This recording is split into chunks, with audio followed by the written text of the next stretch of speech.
Baik, Bismillahirrahmanirrahim. Assalamualaikum warahmatullahi wabarakatuh. Perkenalkan, kami dari kelompok 5 kelas C akan membawakan materi mengenai internal influence of consumer behavior, yaitu personality, lifestyle, dan juga values. Adapun anggota kami yaitu Salsabila Putri Beninda, kedua Alif Maisarosh Syali, ketiga ada Nurul Ismi, keempat ada Rahma Alia Usman, kelima Rifda Atia Haris, dan yang terakhir ada Rifki Makita Wilmar. Materi pertama akan dibacakan oleh Saudari Rifda. Kepada Saudari Rifda, saya persilahkan.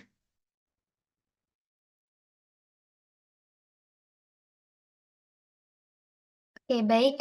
Jadi terima kasih atas kesempatannya, moderator.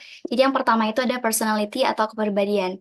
Jadi kepribadian itu adalah susunan psikologis unik yang dimiliki setiap orang yang secara konsisten mempengaruhi bagaimana dia merespon lingkungannya.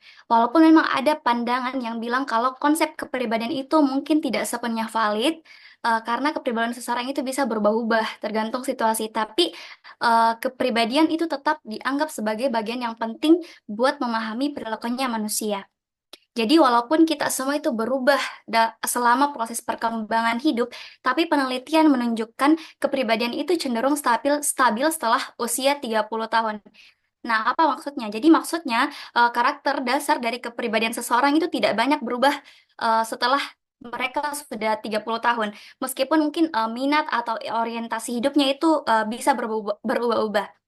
Nah, studi yang pakai instrumen seperti MMPI atau disebut juga Minnesota Multiphasic Personality Inventory menunjukkan kalau kepribadian kita itu tetap stabil setelah usia tersebut. Jadi, kebanyakan dari kita itu kalau sudah lewat 30 tahun, mulai nih kurang tertarik sama tantangan-tantangan ekstrim atau bahkan kita mulai fokus pada disiplin diri. Next. Oke, di sini ada Consumer Behavior on the Couch, Freudian Theory. Silakan disimak videonya. Jadi di sini videonya menjelaskan tentang bagaimana pikiran alam bawah sadar itu mempengaruhi kita.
Oke, baik.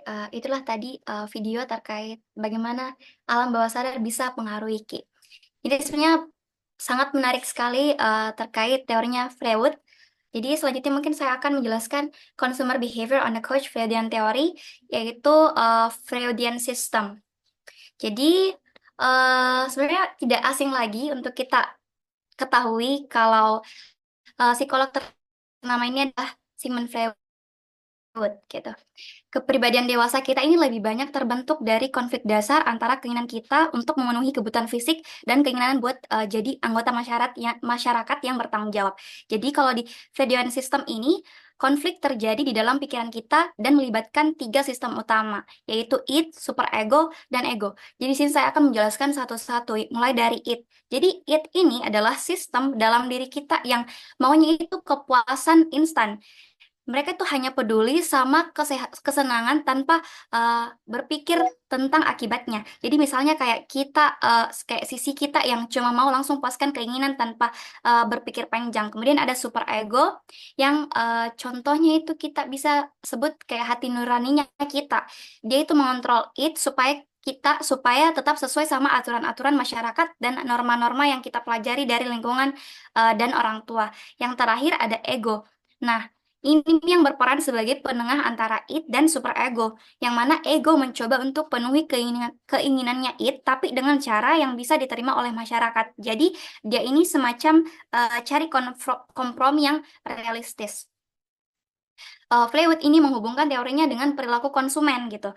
Mereka menyebutkan kalau motivasi yang tidak kita sadari itu bisa mempengaruhi keputusan pembelian kita. Maksudnya itu konsumen bisa jadi tidak terlalu sadar dengan motivasi sebenarnya saat memilih produk. Contohnya seperti ada yang beli mobil mahal bukan karena kualitasnya saja, tapi lebih karena mobil itu jadi simbol status atau pencapaian pribadi yang mereka impikan. Selanjutnya ada produk sebagai simbol seksual. Jadi banyak aplikasi teori Freud dalam pemasaran yang berkaitan dengan simbolisme seksual produk. Ada yang bilang kalau punya mobil mahal atau punya mobil sport itu bisa jadi pengganti kepuasan seksual. Jadi apa maksudnya kepuasan seksual? Jadi contohnya itu seperti kayak ada orang yang sampai sangat terikat dengan mobilnya sampai-sampai mereka itu lebih eh, memilih untuk menghabiskan waktunya untuk merawat mobilnya gitu.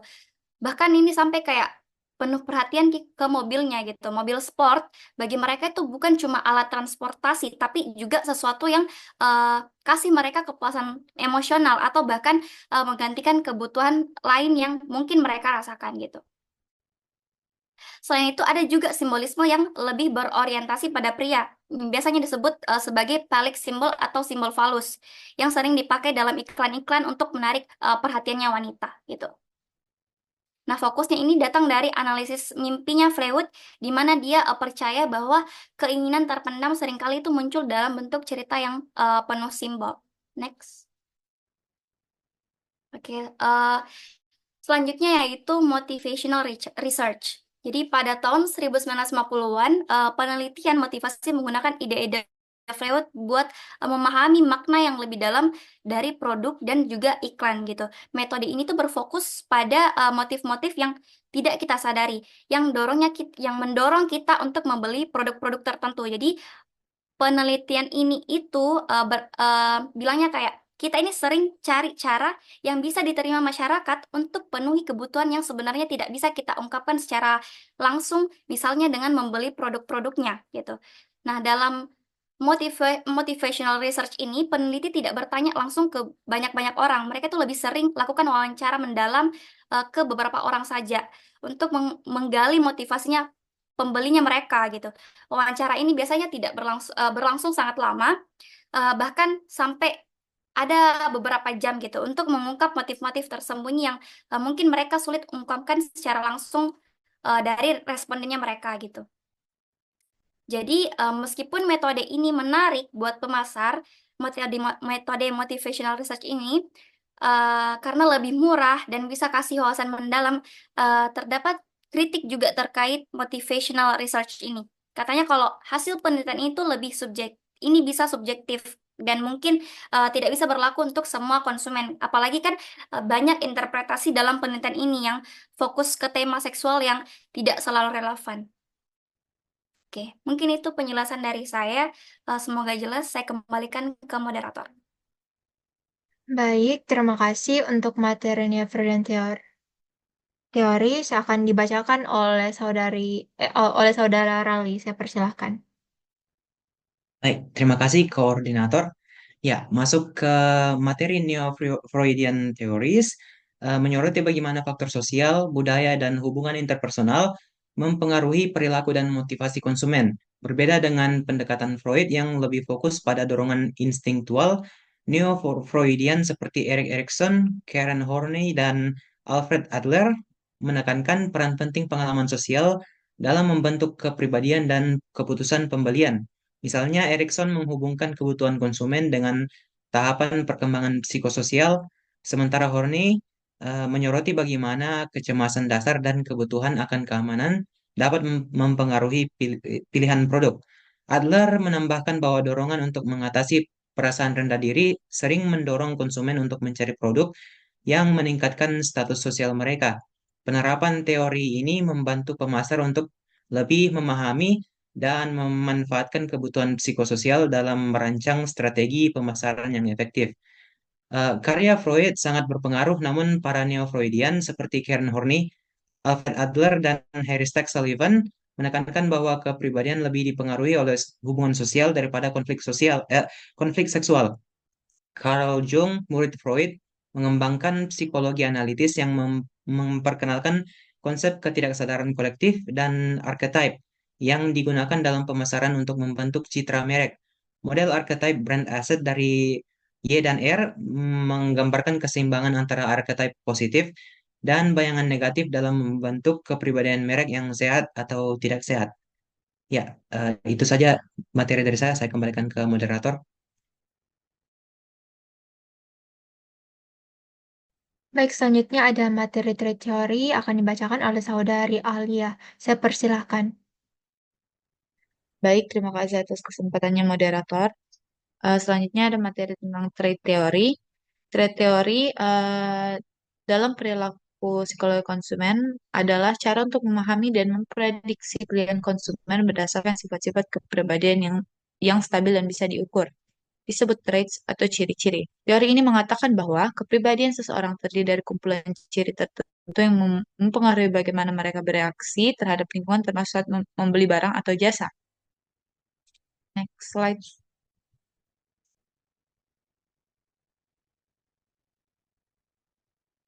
Oke, selanjutnya ada ciri-ciri kepribadian dalam trait teori. Yang pertama ada need for uniqueness, dorongan untuk merasa berbeda dari orang lain. Konsumen dengan sifat ini mungkin lebih suka membeli barang-barang unik, edisi terbatas, atau produk yang jarang ada di pasaran. Selanjutnya ada introversion atau extroversion. Eh, ini itu apakah seseorang lebih tertutup atau suka kegiatan yang tenang, introvert, atau lebih suka kegiatan yang berinteraksi dengan orang banyak atau ekstrovert. Misalnya iklan yang menekankan interaksi sosial lebih menarik untuk orang extroversion. Selanjutnya ada frugality. Orang yang sifat ini biasanya menahan diri dari belanja impulsif dan lebih memilih memanfaatkan apa yang mereka punya. Mereka cenderung memilih produk yang menawarkan nilai jangka panjang atau hemat biaya. Yang terakhir ada need for cognition, orang yang suka berpikir mendalam dan menganalisis. Mereka lebih tertarik pada iklan yang memberikan informasi detail dan fakta daripada hanya visual atau gambar yang menarik. Next slide. Selanjutnya ada aplikasi trade theories dalam pemasaran.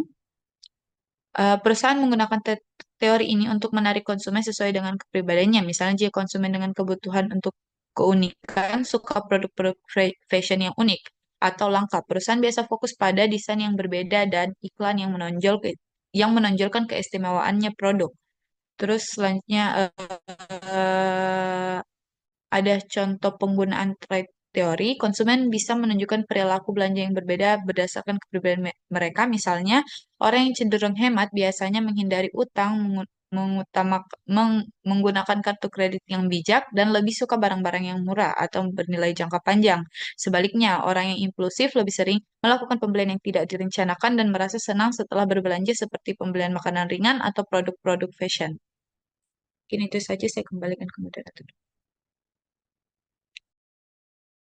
Baik, itu tadi penjelasan mengenai trade theory. Selanjutnya ada brand personality akan dibacakan oleh Saudari Ismi. Kepada Saudari Ismi, saya persilahkan. Oke, baik. Selanjutnya ada brand personality. Brand personality itu merupakan cara perusahaan bisa mengekspresikan dirinya melalui berbagai hal. Nah, contohnya itu kayak nilai-nilai dasar, di mana nilai-nilai dasar ini mencakup prinsip utama perusahaan seperti kepercayaannya dan inovasinya. Terus juga ada juga keyakinan bagaimana perusahaan itu bisa mempengaruhi pelanggan untuk membeli produknya tersebut. Terus ada juga identitas visualnya seperti logo, warnanya ataupun desainnya yang lebih bisa menarik perhatian konsumen. Terus gaya komunikasinya juga kayak bagaimana perusahaan itu bisa berinteraksi dengan audiens kayak misalnya lebih formal atau santai atau bahkan yang ramah. Terus yang terakhir ada nada suaranya di mana perusahaan itu bisa menggunakan gaya berbicara yang sesuai untuk menarik perhatian konsumen. Bisa next.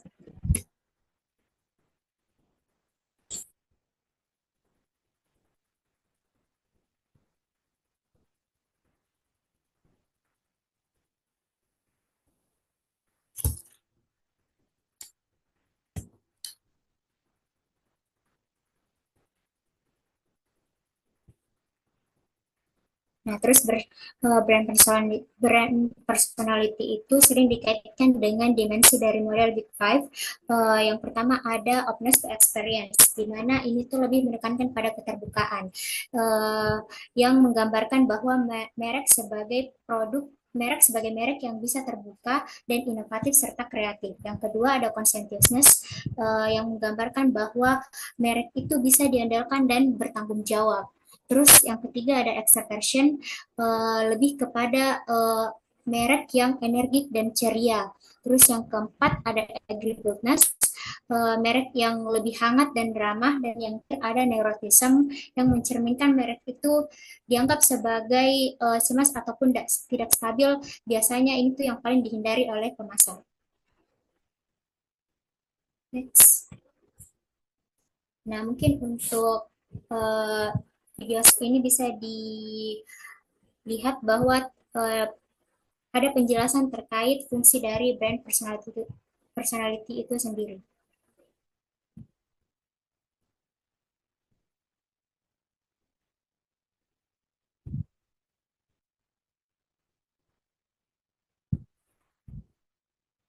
Nah, dalam video ini menggambarkan ada salah satu produk yaitu Oreo. Nah, kita bisa lihat bahwa salah satu iklannya Oreo itu lebih pada keceriaan begitu, kayak yang lebih playful ataupun lebih ceria. Nah, merek ini itu sering dikaitkan dengan masa kecil anak-anak, kayak itu usianya 5 sampai 10 tahun. Terus dia tuh lebih pada yang lucu kayak ataupun slogannya.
Oke, itu tadi terkait dengan video bisa dilihat bahwa iklan Oreo itu lebih kalau dalam di Five Personality itu lebih mencerminkan pada aspek extroversion. Nah, Oreo itu digambarkan sebagai produk yang ceria, energik dan penuh semangat sesuai dengan karakteristiknya yang menyenangkan dan interaktif. Nah, juga seperti dengan iklannya yang diputar, dijilat dan dicerutin itu menandakan merek yang lebih ceria dan penuh dengan semangat. Itu saja dari saya. Selanjutnya saya kembalikan ke moderator.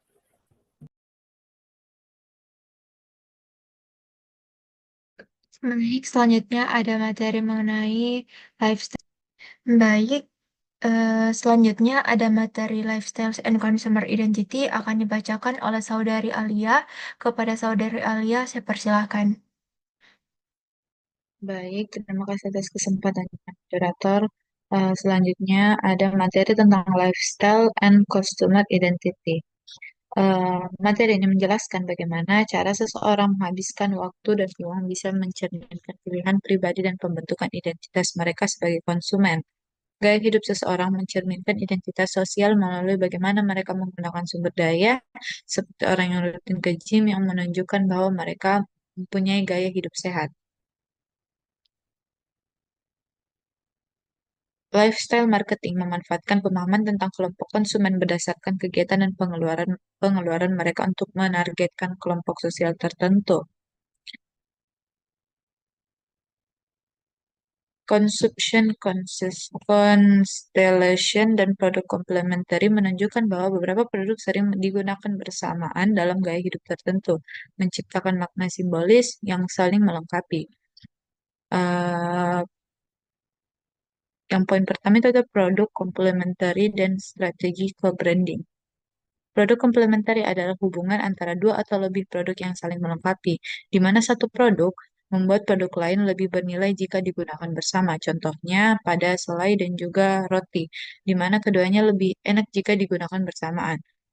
Memahami kebutuhan ini penting dalam pemasaran karena mempengaruhi keputusan belanja konsumen dan strategi pemasaran. Produk komplementari dan co-branding strategi terbagi menjadi tiga, yaitu ada komplementaris fungsional, komplementaris simbolis, dan komplementaris temporal. Selanjutnya ada psikografis. Digunakan untuk mengelompokkan pasar berdasarkan faktor psikologis, sosiologis, dan antropologis dengan tujuan memahami alasan konsumen memilih produk tertentu, orang, ide, atau media. Sementara demografi menjelaskan siapa yang membeli. Psikografis menjelaskan mengapa mereka melakukan dengan menggali motivasi di balik pembelian. Next slide.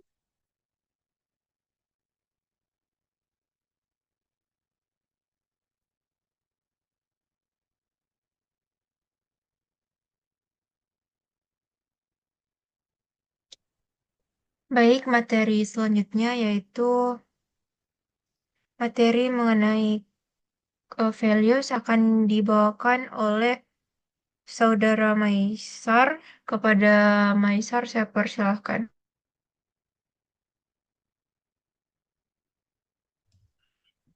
Baik, terima kasih atas kesempatan yang telah diberikan. Nah, saya akan menjelaskan materi mengenai values. Yang pertama adalah core values. Namun sebelum saya masuk ke core values, saya akan menjelaskan sedikit mengenai apa itu nilai dan apa itu budaya. Nah, nilai sendiri merupakan keyakinan suatu kondisi atau keadaan lebih diinginkan daripada seperti apa kenyataannya. Nah, nilai ini merupakan pertimbangan terbesar bagi konsumen dalam memilih produk barang atau jasa. Nah, konsumen sering membeli produk atau layanan yang mereka yakini akan membantu mereka mencapai tujuan yang sesuai dengan nilai-nilai yang mereka miliki. Nah, budaya memainkan peran penting dalam membentuk keinginan atau perilaku seseorang. Misalnya anak-anak yang mengadopsi nilai-nilai dan perilaku keluarga melalui sosialisasi budaya. Nah, selain itu, subbudaya seperti kebangsaan, suku, ras, agama, dan wilayah geografis memberikan karakteristik dan sosialisasi spesifik yang membentuk segmentasi pasar penting. Nah, pemasar seringkali menyesuaikan produk dan program pemasaran untuk memenuhi kebutuhan dari subudaya-subudaya ini. Nah, Core values adalah prinsip-prinsip mendasar yang mendefinisikan karakteristik budaya tertentu. Budaya menentukan sistem nilai yang unik yang mencakup peringkat atau prioritas dari nilai-nilai universal seperti kesehatan, kebijaksanaan, atau perdamaian dunia. Setiap budaya memiliki hierarki nilai yang unik yang mempengaruhi perilaku anggotanya. Selain itu, budaya mengatur perilaku melalui norma-norma yang bisa bersifat eksplisit maupun implisit. Norma yang eksplisit atau enacted norm adalah aturan yang jelas dan formal seperti aturan lalu lintas.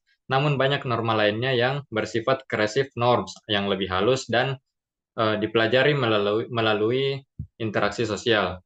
Customs mengatur perilaku dasar seperti pembagian kerja dalam rumah tangga, sementara mores memiliki kekuatan moral yang kuat dan sering melibatkan tabu seperti larangan terhadap kanibalisme ataupun hubungan incest.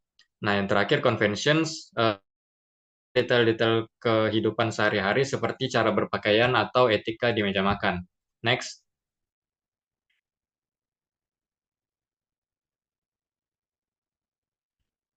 Nah, how do values link to consumer behavior? Nah, yang pertama ada keterkaitan nilai dan budaya terhadap perilaku konsumen. Proses mempelajari nilai-nilai dalam suatu budaya disebut enculturation, seketika melibatkan budaya sendiri, dan acculturation ketika melibatkan budaya lain. Agen sosialisasi seperti orang tua, teman, dan media berperan penting dalam menyampaikan nilai-nilai ini.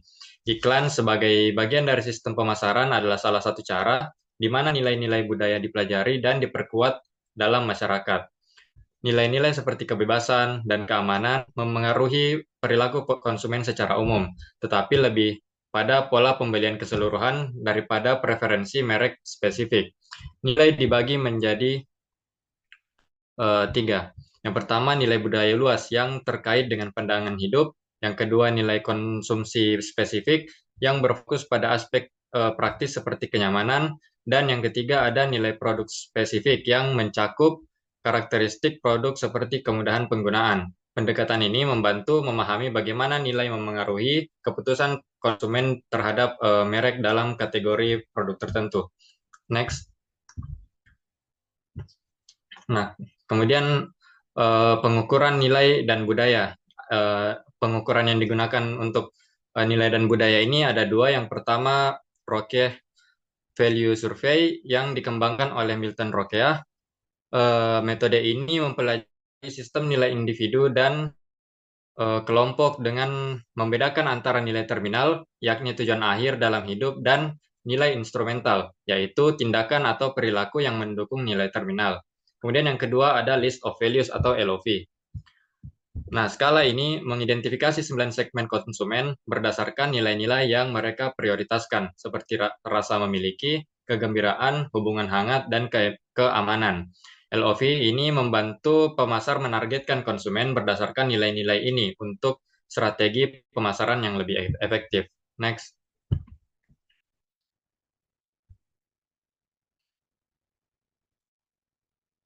Nah, kemudian ada model means and chain. Model means and chain sendiri menyatakan bahwa konsumen memilih produk berdasarkan bagaimana atributnya membantu mencapai nilai terminal yang mereka hargai, seperti kebebasan atau keamanan. Teknik laddering digunakan untuk mengungkap asosiasi antara atribut, produk, dan tujuan akhir yang diinginkan. Peneliti menggunakan pendekatan ini untuk membuat peta nilai hierarkis yang menunjukkan hubungan antara atribut produk dan tujuan akhir berdasarkan umpan balik konsumen. Saya serahkan kembali kepada moderator.